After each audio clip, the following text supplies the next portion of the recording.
সবাইকে জানাই শুভ সকাল। আজকে বৃহস্পতিবারে আমি স্নান টান করে মা লক্ষ্মীর জন্য পুজোয় বসি। আর নিত্য পুজো যেভাবে প্রত্যেক দিন করে থাকি সেটা তো করি, তবে আজকে একটু স্পেশালভাবে ফুল টুল দিয়ে সাজিয়ে মা লক্ষ্মীকে একটু পুজো করি আর পাঁচালি চালাই। সেগুলো শোনার পরে ঠাকুরের যেমন গান চলে সেইগুলো চলতে থাকে, তাতে কি হয় মনটাও ভীষণ ভালো লাগে। আর ঠাকুরের জায়গা যখন খুব সুন্দর সাজানো হয় তখন মনটা খুবই ভরে যায় আনন্দে। মাঝে মাঝে আমাদের দেখবে পুজোর সময় হয়তো পুজো করতে করতে চোখে জল এসে যায়, তখন মনে হয় ঠাকুরের খুব ক্লোজে চলে গেছি। আর সেই সময় মনে হয় যেন একাই বসে একটু প্রার্থনা করি। তখন যদি আশেপাশে কেউ থাকে মনে হয় যেন হঠাৎ করে কেঁদে ফেললাম, ভাববে কি একটা বোকা বোকা ভাব, কিন্তু না, সত্যি মনের অন্তর থেকে সেই কান্নাটা বেরিয়ে আসে। মনে হয় যেন কি একটা কষ্ট হচ্ছে, কি একটা বেদনা বেরিয়ে আসছে। কিন্তু যতই হোক সকল দুঃখ ভুলে গিয়ে মায়ের কাছে যখন একভাবে বসে থাকি আর মায়ের দিকে একভাবে তাকিয়ে থাকি, মনটা খুব সুন্দর হয়ে যায়। আর পুজো করে উঠে সারা দিনটাও খুব ভালোভাবে কাটে। তো যাই হোক, আমাদের জীবনে অনেক কিছুই ওঠাপড়া লেগেই থাকে, তবে ঈশ্বরের ইচ্ছা, ঈশ্বর সবসময় যেটা করেন সেটা আমাদের মঙ্গলের জন্যই করে।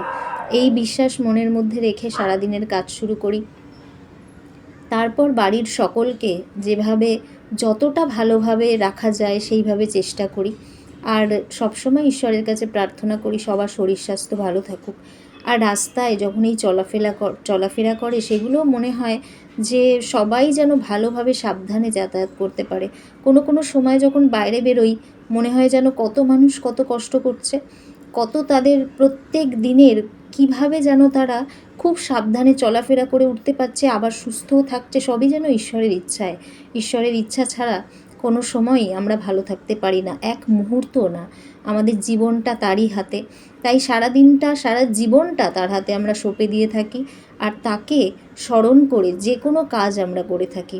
তাই সবসময় মনে করি ঈশ্বরের সহায় যদি থাকতে পারি, ঈশ্বর যদি আমাদের সহায় থাকেন, তাহলে আমাদের কোনো বিপদই আমাদের ছুঁতে পারে না।